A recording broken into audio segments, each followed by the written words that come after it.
Buen día para todos.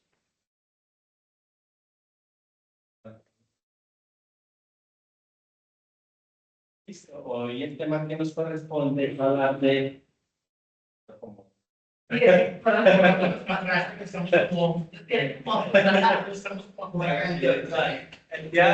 vamos a hablar de fibrilación auricular. La charla triple es ¿qué es lo nuevo? ¿Sí? Ahorita a finales de septiembre, de agosto, perdón. Entonces, la Sociedad Europea saca unas nuevas guías. Entonces, aproveché este escenario para traer una nueva, desglosar algunas recomendaciones, pero de manera respetuosa. Yo siento que en otras la guía se queda corta, pero que otras sociedades tienen buenas recomendaciones y están vigentes, por lo cual, cuando yo me salga de la guía, yo les propongo que van a ver esto de manera positiva, diciéndoles que estoy por fuera en ese momento de la guía europea. Entonces, sin más preámbulo, empecemos. Hay dos cambios grandes en esta nueva guía. El primero es que cambian el modelo.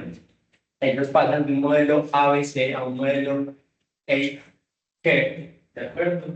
Donde la C son las comorbilidades, anticoagulación, ritmo y frecuencia, y la E de una base de rotación y nada, ¿de acuerdo? Ellos lo cambian con las funciones de que dicen que esto es un modelo mucho más integral, más lógico con el tiempo, y que definitivamente debemos ver las comorbilidades.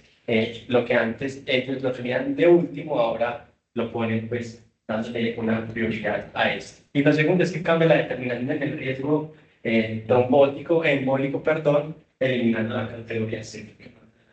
Vamos a hablar de eso.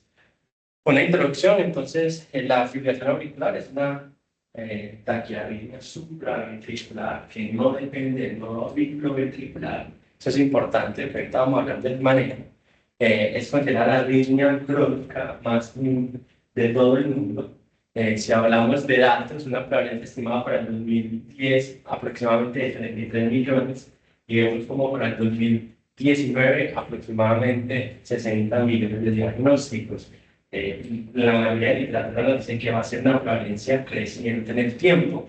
Esta es una gráfica que yo les traigo donde definitivamente el factor edad va a marcar la pauta en fibrilación auricular como principal factor de riesgo.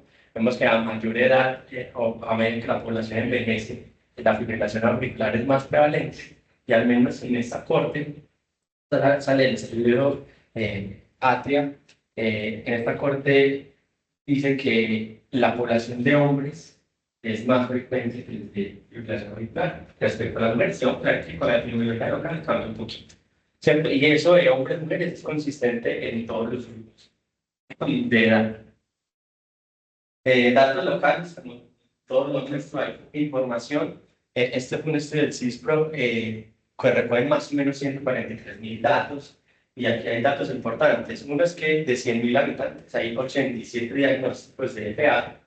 La mayoría, a diferencia de lo que vimos en la tecnología global, acá en Colombia se registró es más en mujeres, y eso va muy derivado, como lo mencionaba en el texto, también como en nuestra idiosincrasia, donde los hombres poco consultan, ¿cierto? Y otra cosa es que definitivamente la prevalencia acá más disparada a partir de los 60 años. Eso es un mapa como de calor, definitivamente la región central de Colombia, el departamento, sobre todo Antioquia, Cundinamarca, Caldas, pues tienen mayor registro, pero se debe sobre todo al subregistro que hay en la periferia del país.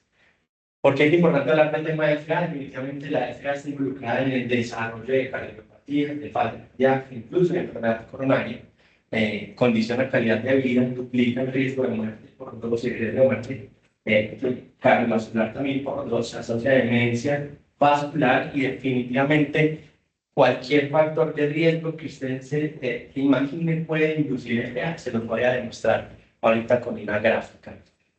La Unión Europea se caracteriza por hacer unas gráficas bien bonitas, entonces es una guía muy linda.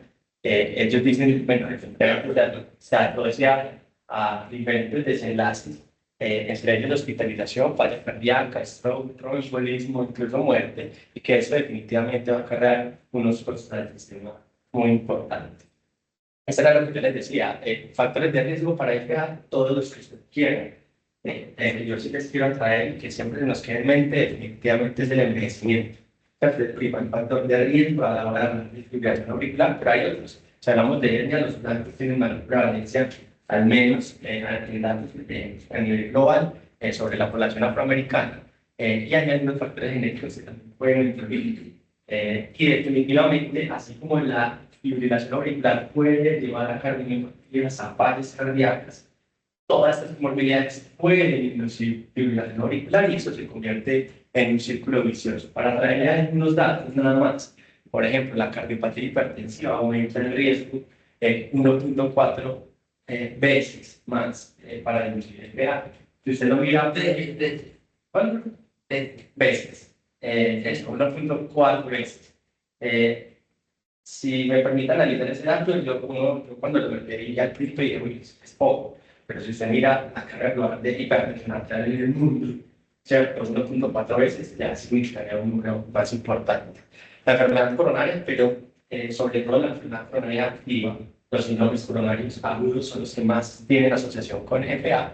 La enfermedad cardíaca valvular, definitivamente cualquier lesión valvular tiene un sustrato para iniciar fibrilación auricular. Obviamente la prevalencia o la frecuencia con la que la induce va a depender, uno, de la lesión, si es insuficiente y dos, la válvula que esté comprometida. Para darles un ejemplo, si usted tiene un prolapso mitral, el riesgo por año, si es moderada, severa, es de 5% por año. A diferencia, si usted tiene una enfermedad mitral reumática, que incluso el riesgo se puede incrementar hasta un 70%. La miocardiopatía hipertrófica tiene un aumento en riesgo entre el 10 al 28%. De hecho, eso es el peor pronóstico y por tanto es una de las enfermedades que no necesita que usted abandone el chat base, sino que de entrada la miocardiopatía hipertrófica, dada asociada al alto riesgo de FA, pues de entrada tiene indicación de anticoagulante. Por hablar de otra, la enfermedad tromboembólica venosa, aunque no se han descrito los mecanismos, el porque ya considera que hay una serie de casos muy bonitas a 16 años, en donde dicen que hasta el 5% de los pacientes que tienen en algún momento tromboembolia venosa van a desarrollar fibrilación auricular. El AOS, antes llamado SAPOS o apnea del sueño, definitivamente también es un punto importante a la hora de hablar de taquiarritmias y no solo de FA. Todas las apneas supraventriculares, bloqueos ventriculares, sobre todo nocturnos, están asociados con la apnea del sueño, donde el uso del CPAP pues tiene un impacto de manera positiva. Y la lista es interminaria, me podría quedar en todo lo que puede inducir o tener riesgo de desarrollo de fibrilación auricular, pero para tener en cuenta otras: diabetes, obesidad, amiloidosis y la enfermedad renal crónica. Cuando yo fui a médico, ¿por qué las vamos y no? Pero el término lo cambiaron. O sea, ya no es un síndrome, exactamente. No, una Enfermedad, pero pues es un síndrome. Pero usted sabe, sabe que cada vez nos diga más los nombrecitos. Ya sugiere hablar de AOS más que SAPOS o la síndrome. Entre las definiciones que nos presenta la guía, entonces está esta, la FA clínica es la FA que usted documenta el trazo, ¿de acuerdo? Llámese EKG de los derivadas, de una sola derivada, de los largos, un monitoreo electrocardiográfico. Esa es la FA clínica. La FA subclínica es la que detecta los dispositivos inteligentes. La carga de FA es el tiempo que el paciente permanece en FA. Estos son los dos conceptos. FA de reciente comienzo, que para los autores es menor de 2 meses. ¿De acuerdo? Y que va a ser muy importante porque va a ser uno de los pocos criterios que definitivamente va a impactar a la hora de poner la estrategia de ritmo, de control del ritmo. Y la fragilidad por el disparador definitivamente es que usted tenga una causa secundaria que pueda ser corregible. La fisiopatología, yo les traje este videito, y me disculpan, pero me pareció chévere a la hora de entender los mecanismos de la FA. En realidad son discutidos. Leyendo lo que encontré es que se asocia a que hay un aumento del estrés hemodinámico de la aurícula, que eso induce a hipertrofia, dilatación, fibrosis, inflamación y cambios en los mecanismos iónicos del miocardio auricular. Y eso es lo que va a inducir, entonces, genera un nuevo impulso eléctrico, repitiendo el patrón. dentro de la aurícula se genere ráfagas En la de aumento de fibrilación la actividad auricular, de focos. las señales eléctricas se originan en lugares inusuales en las aurículas y cerca de las venas pulmonares. Muy descoordinada. Estas señales anormales viajan a través de las aurículas al azar, provocando que las aurículas se contraigan de manera rápida y desordenada. Las señales bombardean al nódulo AB, provocan que los ventrículos se contraigan rápidamente. Incluso en un ritmo aún más rápido, las contracciones ventriculares no pueden mantener el ritmo de las rápidas contracciones auriculares, lo que provoca un latido del corazón descoordinado. Después de estas contracciones irregulares, es posible que las cámaras no Es irreverente. Es irreverente. Porque digo macrodentada, ¿de qué es la macrodentada? El de clúster auriculares. La microrental, sí. Sí, de acuerdo, la idea es microrental, la diferencia entre y eso va a tener impacto incluso a la hora de tratar. Y porque en realidad es una contracción no efectiva, o sea, está fibrilando, que es lo mismo que porque la fibrilación ventricular es un paro. Porque es como tiemblo, trato, pero no es contrae. Y por eso es que en el caso usted pierde la patada auricular, que está entre la contractividad pierde la efectividad. En cambio, en el clúster, que es macro de entrada, se logra, pero se logra un ritmo que se pone. Entonces, por eso los tratamientos son diferentes. De acuerdo. Dentro de las manifestaciones, yo les traigo mis aspectos. El paciente estable, el paciente inestable. El paciente es completamente asintomático, eso puede pasar, pero aquellos que hacen síntomas pueden ser inespecíficos, palpitaciones, taquicardia, debilidad, intolerancia al ejercicio. Me llama la atención que muchas veces reportan aumento del número de admisión y síntomas mentales, entre ellos trastornos de insomnio, depresión, ansiedad, todo está relacionado con el FA. En el paciente de espectro inestable también va a marcar pauta a la hora del tratamiento, entonces les traemos los cuatro: choque cardíaco, aquí métodos, por la hipotensión y los datos de hipoperfusión, la falla cardíaca aguda en estado mental alterado con síncope y el dolor del pecho, ¿cierto? Así como en el caso que hablamos del niño, para hacer más objetivo de los síntomas de funcionar del paciente, que la fibrilación auricular también tiene su escala, que era, ahora está modificado, que te meten al punto 2 AIM, así lo subdividen. Y algo bien importante es que me llama la atención es que antes de esta guía, el ERA nada más te hablaba de calidad de vida y la carga que tienen los síntomas, pero ellos ahora dicen, vea, valórelo antes y después de hacer algún cambio en el tratamiento.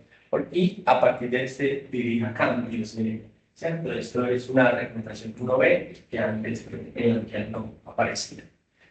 El diagnóstico, entonces, si nos pegamos a la patología, no hay una grabación de la es decir, hay muchos que se van a ver y los latidos y la creación del ventrículo va a ser irregular, se va a generar de manera irregular, ¿cierto? Y definitivamente el diagnóstico hoy en día, al menos por recomendación de hoy, es por EKG privadas, o el dedos largos, o el mundo bajo, o de EKG electrocardiográficos.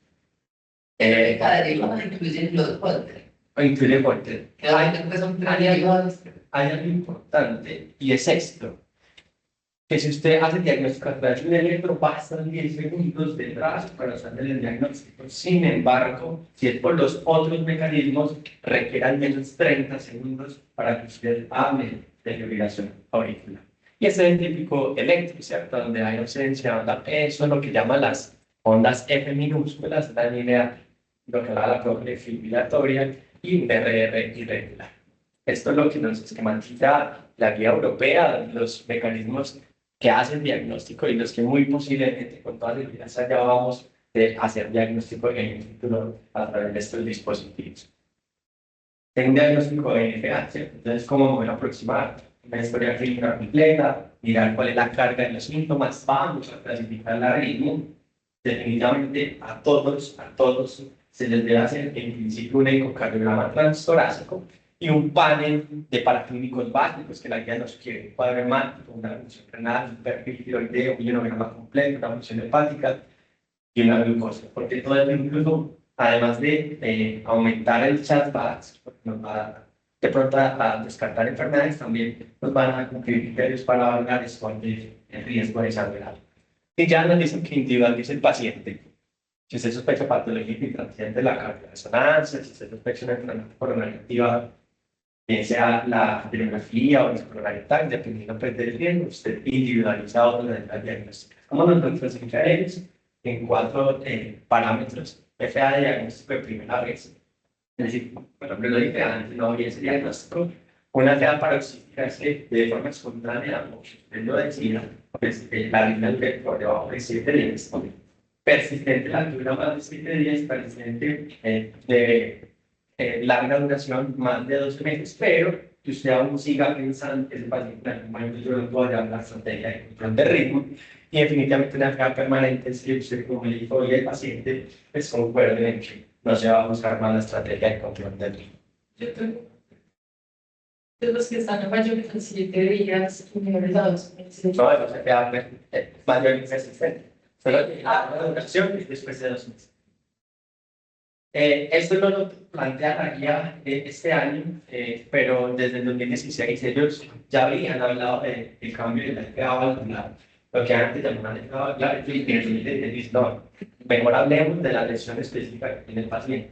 ¿Cierto? Entonces, lo que antes llamaban FA valvular, deberíamos entonces ahora hablarlo como estenosis mitral moderada a severa o cualquier FA que esté acompañada de una prótesis valvular mecánica, ¿cierto? Y recuerden que bajo esta premisa ustedes deben olvidar y deben cumplir esas bases, que entrada uno tiene que tener la información y dos, los estudios pivotales de los directos estudios a este tipo de pacientes. Entonces, definitivamente la única evidencia que hay es con humanítico. Esto es un ejemplo de cómo de manera elegante uno, cuando habla de un paciente con FA, debería escribirlo, ¿cierto? Esto es solo un ejemplo. Desde un paciente con FA auricular, diagnóstico de primera vez, que no está asociada a estenosis mitral ni prótesis mecánica valvular, que es paroxística, que el MELA de este paciente es 2A y que está así. Eso es como para resumirles un poquito de todas las clasificaciones. Pero más que clasificaciones, se les da una idea del estado. O sea, lo clasifican porque ya lo evaluaste para meterlo ahí, pero ahí lo hablaste de síntomas, de todo. Exactamente. Sí, que exacto, el control es muy claro, estamos en tiempo de la economía. Metiéndonos al enfoque un poquito, la guía es muy insistente en dos cosas. Es que el paciente usted no debe recuperar la enfermedad y dos, lo que estamos haciendo acá. La guía dice que usted, como personal de salud, tiene que tener una educación continua, ¿cierto? Y sobre todo en FA, porque la inercia médica en fibrilación auricular paga la factura. Entonces, empezando por la C, ellos dicen, vea, siempre tomen todas las decisiones sobre el paciente, ¿cierto? Que establezcan objetivos, impacto, factores de riesgo y de información clara. Ellos que nos dicen, vea, las principales comorbilidades son estas, ¿cierto? ¿Cuál es su comorbilidad? Es impacto, es hipertensión, nivel 90. ¿Con qué? Ellos lo que nos tienen y lo hacen de forma explícita es que el paciente con hipertensión y FA se benefician de los niveles del sistema renal central por ese remodelado inverso que este medicamento puede tener. Si tiene falla cardíaca, que tenga su terapia fundacional, si es diabético, entonces que también esté en meta, si es obeso, que al menos pierda el 10% del peso. Si tiene apnea del sueño, eso es importante, que toda la recomendación que hacen uno, que ellos hacen evidencia en clase de 2B, y es algo importante que ellos dicen, como no es suficiente evaluar los parámetros que usualmente hacemos, el stop band y el ellos dicen que no es suficiente con eso porque hay pacientes que son flaquitos y pueden tener SAOS y hay pacientes que no son broncópatas y pueden tener SAOS. Entonces, definitivamente es más bien ese criterio del uso clínico de nuestros parámetros y bajar el umbral porque definitivamente es muy importante descartar AOS en estos pacientes. Y si es alcohólico, que no tomen Ridal, pero que si lo hacen, entonces que se debe disminuir al menos a 3 bebidas estándares por semana. ¿Cierto? Esto es lo que le acabo de decir, algo importante, el ejercicio. Ellos planean un ejercicio de alta intensidad, unos 150 a 300 minutos y de moderada intensidad de 75 a 150 minutos por semana. Dentro de la entonces, aquí está el segundo cambio de la guía. Ellos plantean que deberíamos determinar por score, ellos hacen la modificación de retirar la variable o la categoría de sexo por múltiples razones. Ellos, las referencias que ponen ahí es que definitivamente el sexo en sí es un factor de riesgo que modifica la embolia, sobre todo que es manifestar, pero que es factor de riesgo es dependiente de la edad. Entonces ellos dicen, vale más la edad que incluso la misma categoría de sexo, es una de las razones. Dos, es incluso en la práctica. Y tres, en cuanto al tema de inclusión y todo, los pacientes que son no binarios, otros géneros, entonces también tiene algo de confusión, entonces ellos deciden más bien retirar esa categoría. Es importante, otra cosa, que esto no es nuevo de ellos, y ellos desde el 2018, los australianos ya hablaban de eso, ¿cierto? Entonces lo único que ellos hacen es retirar esto, pero ya sabemos que venía desde mucho más atrás. Eso es un acrónimo, el CHATS, que evalúa falla cardíaca, hipertensión, la edad, que la edad tiene 2 puntos, les reitero, la edad tiene es importante en FA. ¿Y qué hacer con esto? Entonces, la guía nos dice, si el paciente tiene 2 puntos, ya tiene una evidencia, uno, a los anticoagulando, ¿cierto? Les traje este cuadrito de 4 patologías, amiloidosis, cardiomiopatía hipertrófica y lo que llamamos CTA valvular. ¿Por qué? Porque recuerden que estos son los 4 enzimas que no van a ir a echar paz y que de entrada ya tienen indicación de anticoagular. Los 2 de arriba pueden ser con directo, los 2 de abajo definitivamente tienen que ser con comarino. ¿Qué hacer con el escenario serolímpico? La guía, por eso quiero traer recomendaciones de otras guías, porque yo siento que acá la guía se quedó un poquito corta. Ellos dicen considere anticoagular a un paciente con un punto, pero considere que eso queda como a su juicio, ¿cierto? Entonces, definitivamente hay 2 estudios grandes que comparan CHADS de 1 contra CHADS de 2 y definitivamente no hay una diferencia estadística entre el riesgo embólico. Cada vez más la recomendación está a favor de anticoagular con un CHADS de 1, pero lo que usted sí puede hacer es pegarse de otros factores de riesgo que aumenten esa posibilidad de tanto de FA como embolia, entre ellos la obesidad, la enfermedad renal conflictiva como el trabajo de 30, patologías infiltrativas como la amiloidosis, las aurículas muy dilatadas.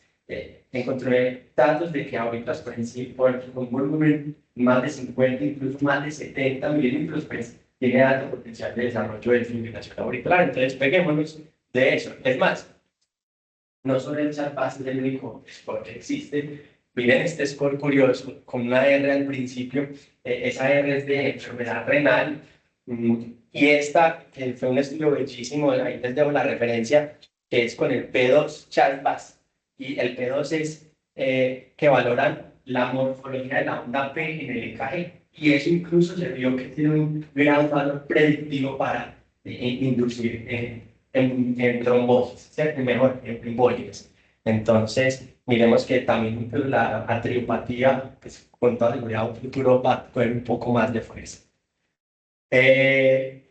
¿Y qué hacemos entonces? Leímos que con el 2 no hay dudas, con el 1 considero el valor de otro factor de la subclínica. Pero una cuñita ahí, sí, factores de riesgo de tromboembolia, pero el riesgo de sangrado. Ya, ahorita no. No, sino que eso está ahí. No, el riesgo de sangrado general, en el 1. Cuando te dije considere factores de riesgo embólicos, pero también considere riesgo de sangrado. Hombre, que si tiene angiodisplasias, ve que tiene un ADWR2, ve que...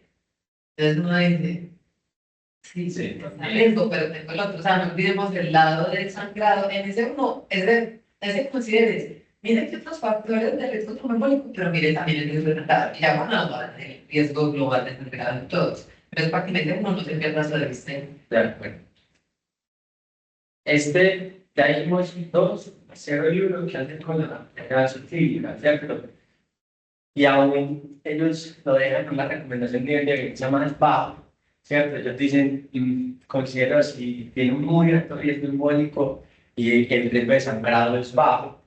Pero entonces yo me tomé la tarea, yo hice una pregunta pico y dije, bueno, pacientes con FA subclínica anticoagulable versus una terapia médica usual en MACE y MSB, ¿qué hay? ¿Cierto? Yo encontré varios estudios, pero les traje estos tres. El primero es el NOAA, donde comparó endoxaban, y definitivamente este ensayo en pacientes con que lo tuvieron que parar rápidamente. No, se dieron cuenta que no impactaba en muerte cardiovascular, ese venía en poli, y lo contrario, lo que estaba haciendo era aumentar la tasa de sangrados. Este es el estudio que es en la artesia, fue apixaban contra aspirina. Obviamente iba a ganar apixaban. Recuerden que la aspirina no tiene ningún papel en la filtración auricular, sin embargo, el riesgo también de sangrado fue importante. Desde arriba la placebo. Placebo, este fue apixaban contra aspirina y este último fue un metaanálisis que recogía y sumaba como el resto de pacientes y involucraba además otros ensayos clínicos. ¿Ellos qué dicen? Endoxaban y apixaban sí reducen el riesgo de SB, ¿cierto? Pero aumenta el riesgo de hemorragia grave. Entonces, esta es mi conclusión. La Sociedad Europea dice, el 2B considera de alto riesgo, ¿cierto? Yo después de darle la mini pregunta pico, ¿yo qué encuentro? ¿De dónde recordar que si los riesgos serán más? Exactamente. Y ya a eso me refiero es que, a ver, si hay plausibilidad de que dar energía clínica anticoagulante evite el riesgo de SB, es plausible. Los estudios hasta ahora son heterogéneos. ¿Cuál sería el paciente ideal? El que tenga muy alto riesgo embólico, muy alto riesgo embólico es un charpas de 4 en adelante, bajo riesgo de sangrado y sobre todo frecuencias auriculares altas prolongadas. ¿Qué son frecuencias auriculares? Que esto le digan que usted al menos por más de 5 minutos al día, ojalá por más de 24 horas, pero al menos por más de 5 minutos al día, usted esté en frecuencias auriculares altas. Definitivamente si sus frecuencias auriculares por debajo de menos de 5 minutos al día, leyendo, después de leer todas estas cuentas, definitivamente, así tengas con frecuencias auriculares, pero menos de 5 no tiene nada de evidencia en el anticoagulante. ¿Cierto? Explíquelo y discútalo con el paciente, dígale, que son los riesgos, son los beneficios, usted también opina, ¿cierto? Que definitivamente existe el riesgo potencial de sangre. Estas son las dos estrategias que tenemos. Ya que trajiste los dos estudios, ¿qué podría tener de diferente en los resultados que a Pixar hubieran comparado con NASA? Y el placebo, o sea, ¿a qué te podría llevar eso? No, yo digo que genial era, en mi opinión, hacer ver ganar a la Pixar en ese momento. ¿Por qué? Porque es que compararlo con NASA, NFA es como compararlo con placebo. ¿Por qué? Porque es que ningún de los dos es tan importante que la NASA hizo ASA. ¿Sí? Porque si uno dice, si el ASA no sirve, no, porque es que ahí demostramos que ese hombre sí mejoraba las tasas de SB. Ese era un fenómeno que era esperable. ¿Cierto? Que con apixaban se mermaban los eventos de PEA si lo comparas con alguien que se toma el. pero sería lo mismo que contra placebo. Entonces, ¿cuál es la importancia de que ellos pusieron el ASA? La importancia ahí es que genera el lazo que no da el placebo. Pues, además, que le aumenta también el riesgo de sangrar. Entonces, el riesgo de sangrar de Pixar, ¿cómo se veía? Aumentó. Sí, porque si yo me comparo contra el placebo, ¿por qué para mí endoxaban? Y endoxaban es como rico. En los estudios originales son los que más sangran, los que más se protegen, pero tienen aumento de riesgo de sangrado. A la pizza compararse con ASA, ya contra comparadores, el sangrado no era tanto porque el ASA también aumenta el sangrado.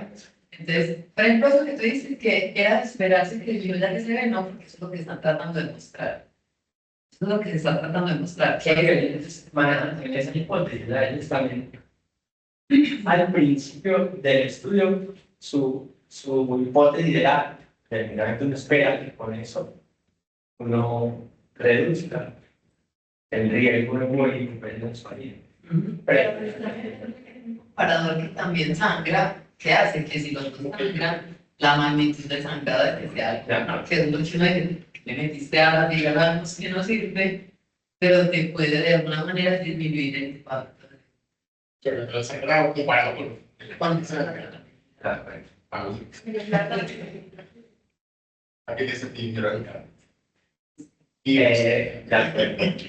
Esas son las dos estrategias, siempre se debe enfrentar su paciente. ¿Por qué no tiene riesgos? ¿Cierto? Es decir, todos deberían estar en niveles.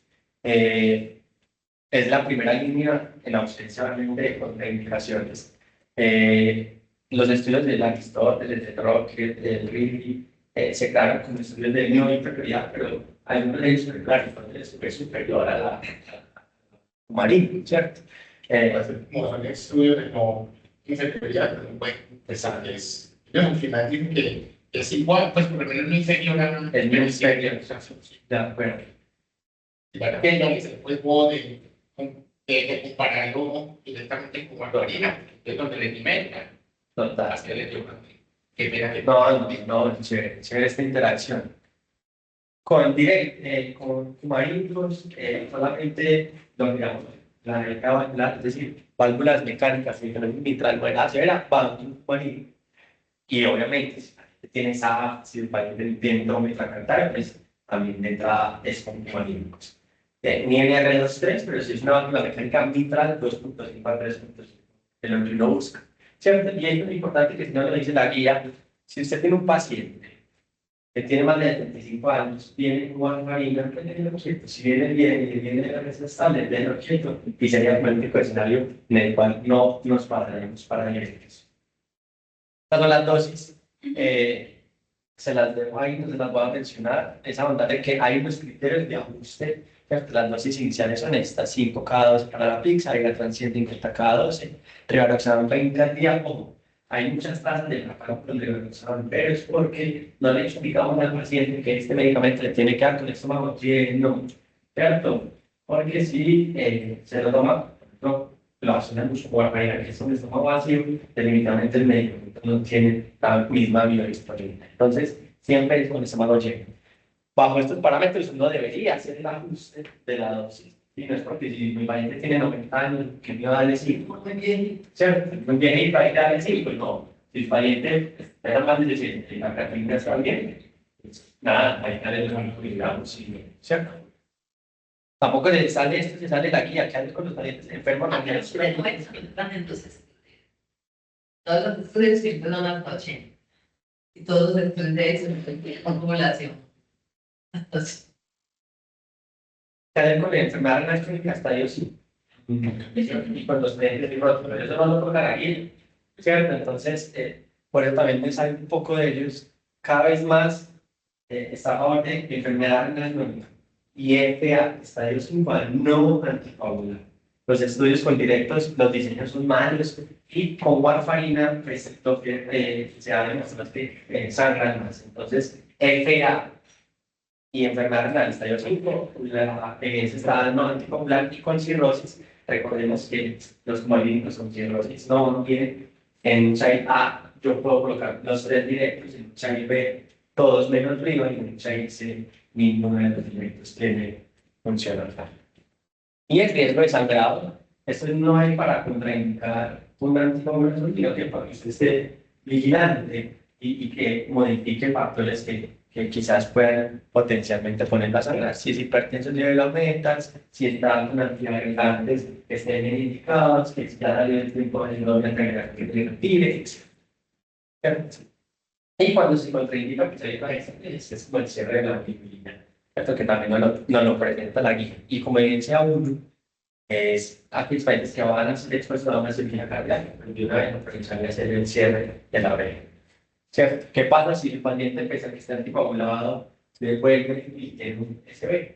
¿Cierto? ¿Qué nos dicen ellos? Vean, no trate de cambiar de un directo a otro, de un warfarina a un directo o de un directo a warfarina, sino más bien pregúntese por qué su paciente fracasó por esto. ¿Será que está tomando bien? ¿Será que no? ¿Será que tiene una dosis ajustada cuando no le corresponde? ¿Cierto? Es lo que nos dice la guía. Nos dicen que midan los niveles, pero creo que para nuestra medida no es una consideración. pero tenemos otra cuñita, el otro es que en los estudios, cuando se la anticoagulante, no disminuye el SB 100%. Normalmente los riesgos embólicos, el riesgo trombótico en TBP mejora del 80%. O sea, va a haber un porcentaje de pacientes. Como cuando decimos que damos X medicamento, no protegemos 100%. O sea, es como tener en cuenta que si hay un riesgo residual, pero busque las otras que no tenga otra fisiopatología que le esté generando un nuevo ACV. Pero si no la tiene, reconozca que no es una protección de 100%. Pero esos datos que ellos decían que eran de los pacientes con directo con No, es muy interesante porque lo que se hace en esto es que ellos pueden dejar la sí, no, yo dije, ya no hay que hacer. ¿De acuerdo? Ritmo y frecuencia, ¿cierto? ¿Qué es el ritmo? Tengo que usar. ¿Con qué? Con medicamentos, con cardioversión, con ablación. Y frecuencia es controlar la respuesta ventricular. En este de registro, ellos hicieron fue una red de grandes 33 centros y ellos compararon la estrategia de hacer una terapia intensiva, frecuencia por debajo de 80 versus frecuencias en reposo por debajo de 110 y de no hay diferencia. Incluso llegar a 110, mantener el 110 era mucho más fácil. Entonces, definitivamente esa es la meta. Algunos estudios sugieren que en falla cardíaca muy sintomáticos bajan los 80 latidos por minutos. Es recomendable, como lo hacemos con medicamentos. El AFIRM y el HOT Trial son dos estudios que comparan o que tratan de ver cuál es mejor, si control de ritmo, si control de frecuencia. Definitivamente no hay diferencias significativas. Esta es una tabla del AFIRM donde el ritmo buscaba el control de ritmo inducía algo más de mortalidad, pero que definitivamente no era estadísticamente significativo. Por eso yo traje esta recomendación que es de la Sociedad Americana del 2023. Ellos dirán, primero, mire la preferencia del paciente, el que quiere, ¿cierto? Mire las morbilidades, mire la carga de FA y mire el perfil de medicamentos. Con eso usted decida si lo va a llevar o no a una estrategia. Esta guía americana, europea, perdón, nos trae dos estudios, que es el CASTOR y que es el, y el IST, ¿cierto? Esos dos estudios en los cuales nos dicen, en estos pacientes sí es mejor llevarlos a ritmo sinusal. ¿Quiénes? Pacientes con FA asintomática y febril reducida, ¿cierto? Incluso la exponen como febril terminal, pero es una estrategia a través de ablación con catéter que tiene impacto en mortalidad y en llegar de forma más tardía a necesitar un trasplante cardíaco. Y el IST fue que en los pacientes con FA temprano, es decir, menor de 12 meses, ellos sí se beneficiaban de llevarlos a un ritmo sinusal, ¿cierto? De una manera estadísticamente significativa. Entonces hay que mirar el escenario agudo crónico. En el agudo hay que hacer el control de frecuencia. ¿Con qué? Depende de la fe que tenga. Menor de 40, prefieran meter bloqueos, menor de 40 está la opción también de los antagonistas, pero no puede disponible en no sé, al menos no tenemos que abrir, entonces ya cae los antagonistas venosos. ¿Cierto? Entonces, beta-bloqueador, si es difícil de controlar la miogrona, pero puede que la miogrona hace algo de conversión a ritmo sinusal. Y por última línea, sobre todo en pacientes con fiebre reducidas, la de inmunoxilio. Si es crónico, lo mismo, pero todo va a depender de la fiebre, ¿cierto? Y algo importante, si usted en paciente crónico no logra control de la frecuencia, adelantarles el nuevo ABN y colocar su cardiodispositivo, es una buena recomendación, ¿cierto? Y esto es más o menos las dosis que yo les traigo para estrategia de control de frecuencia. Eso es importante, yo se lo quería empezar. Este es el estudio LOMAGI. Bacano, es un estudio, un RCT que se hizo en 2009 al 2014, donde cogían tres grupos, el grupo placebo, dosis de 4.5 y dosis de 9 gramos de sulfato de magnesio, con terapia farmacológica, es decir, le enseñan el beta-bloqueador o la miogrona para controlar la frecuencia cardíaca. Eso es que encontraron que el sulfato de magnesio, juntos con la terapia de control de frecuencia de control de respuesta cardíaca, definitivamente sí reduce hasta un 20% o mejor, controlas un 20% más la frecuencia cardíaca. Entre 4.5 y 9 gramos, la diferencia era mínima y lo único que hacíamos era aumentar los efectos adversos. Entonces, ¿qué nos sugiere este estudio? Que cuando se tiene un paciente, una estrategia es darle 2 ampollas de CSC de solución sanguínea en 30 minutos y eso va a impactar en la respuesta ventricular.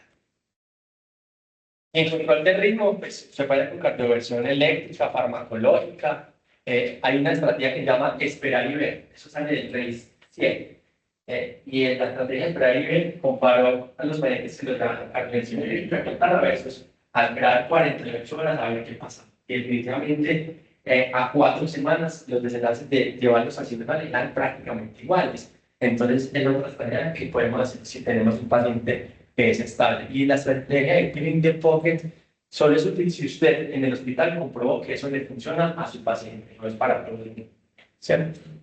Esta fue una elaboración propia basada en lo que leí. Su paciente está inestable cardioviértalo y anticoagulado al menos por 4 semanas. Después de las 4 semanas va a seguir anticoagulado si tiene riesgo por CHADS, si está estable y venía con medicamentos, pues cardioviértalo. Si está estable y no venía con medicamentos, usted tiene dos opciones. Si usted le da espera, pues anticoagulado 3 semanas y después de la cardioversión. Si su paciente definitivamente está muy sintomático, lo que usted les hace una eco transesofágica, mirar que no tenga trombos y llevar la cardioversión. Siempre recuerden que después de la cardioversión, al menos 4 semanas de anticoagulación.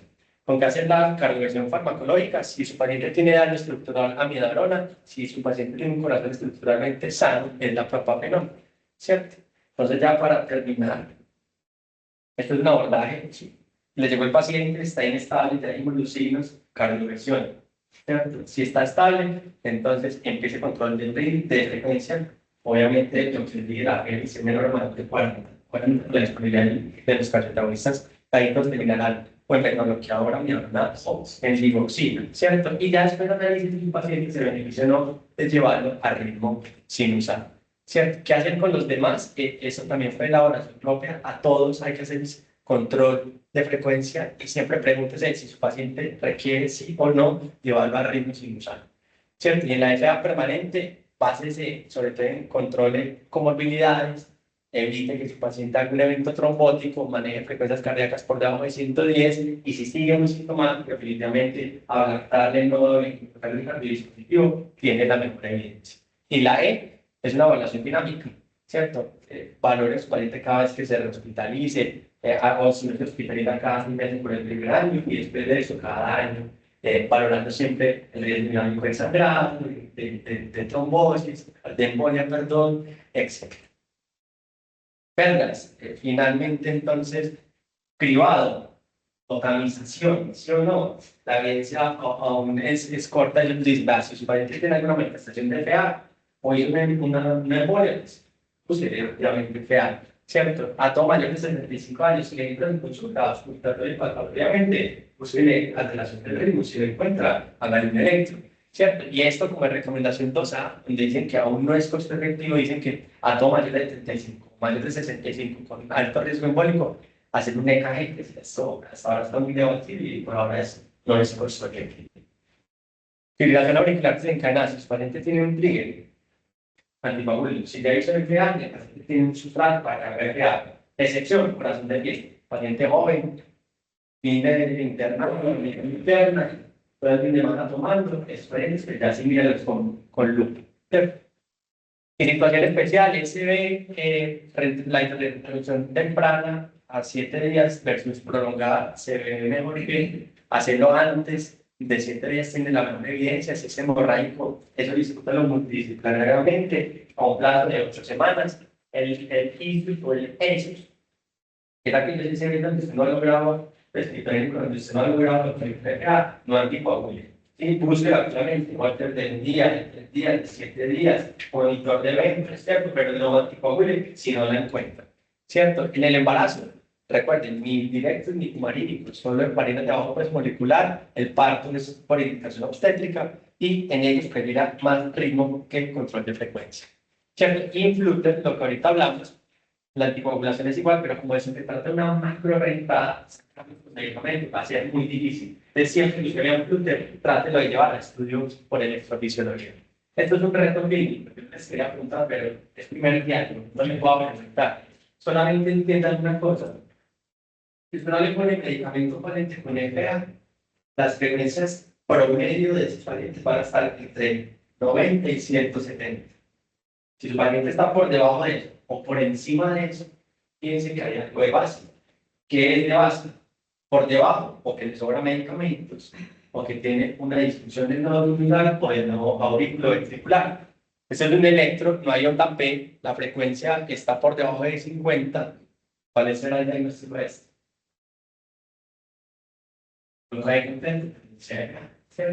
Por ejemplo, su paciente no hay onda P, el RR es irregular, pero la frecuencia es por debajo de 60.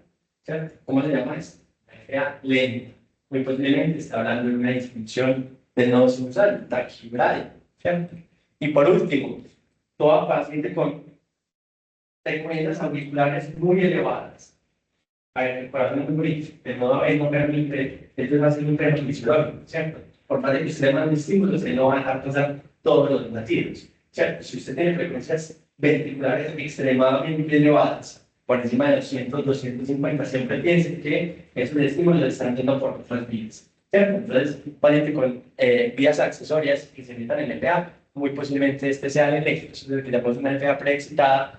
De entrada es criterio de cardioversión. ¿Por qué? Porque estamos viendo que se está yendo todo por el nodo B y por las vías accesorias, ¿cierto? Si ustedes bloquean el nodo B con cualquier cosa, o pues, los medicamentos como el lo que sea, todo se empieza a ir por las vías accesorias y usted lo mete en FB, ¿cierto? Eso para que lo tengan en cuenta. Muchas gracias.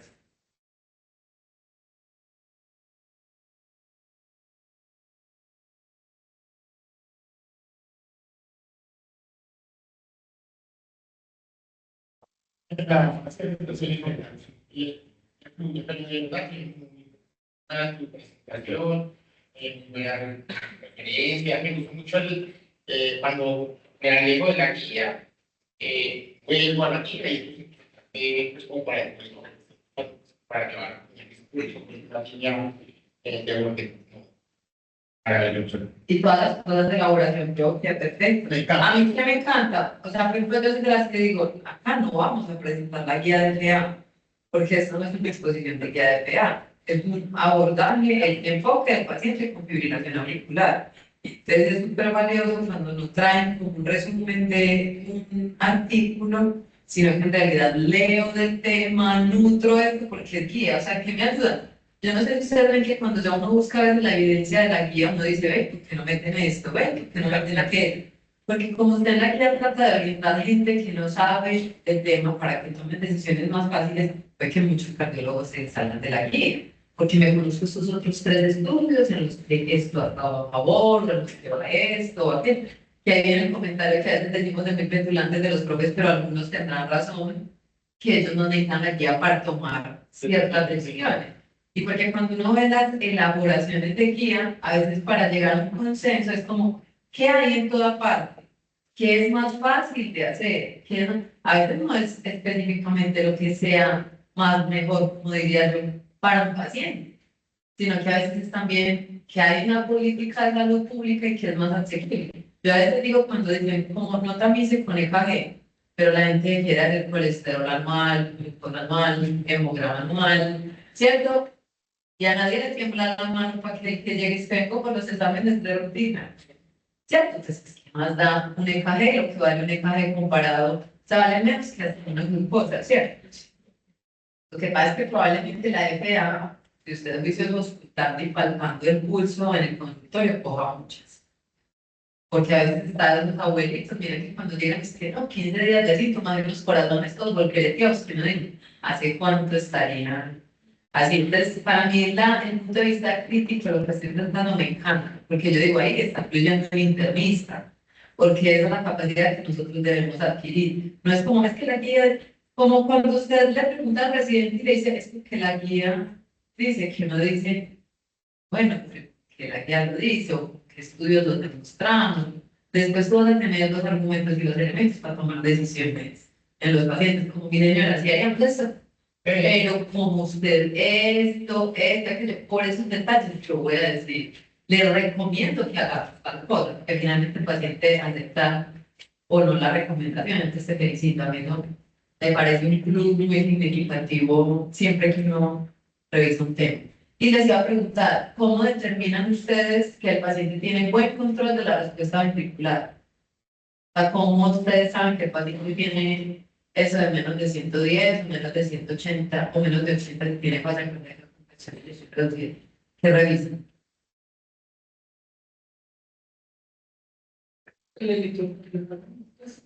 Eh,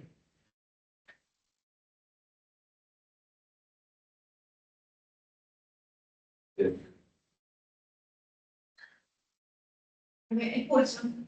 El pulso. Estaban en la también. Bis.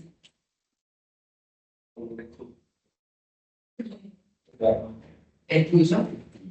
Por eso el pulso en FA se debe tomar 1 minuto. Porque es que, chicos, si lo auscultan y uno empieza a contar la auscultación, entonces va a aparecer. Recuerden que lo que uno ausculta muchas veces va con el ritmo auricular y que por eso es que buscamos déficit de pulso para diagnóstico. Y recuerden que la respuesta ventricular es lo que acaba en un latido efectivo. Entonces, ¿cómo evalúo que mi paciente está bien controlado? Con el pulso. ¿Listo? Entonces, no se les olvide eso. Entonces, cuando le hagan la ronda a un paciente con FA, es imperdonable que no le tomemos el pulso un minuto. A eso no nos sirve el monitor, a eso no me sirve No, el pulso yo me oxímetro. hace peor. Porque a veces está hablando todo, si se encuentra que la auxiliar, doctor, es que no vea esto, si te encuentra. Entonces, siempre el pulso directo algo, el pulso de la ¿listo? Profe, ¿tiene alguna pregunta, doctora Clara? No, solo felicitarte, muy chévere. A veces algunas intervenciones de Aleja no se escuchaban bien, pero pues sobre todo porque lo estábamos grabando, pero de resto perfecto. Perfecto, profe, muchas gracias. Bueno, damos por terminada la charla, muchas gracias.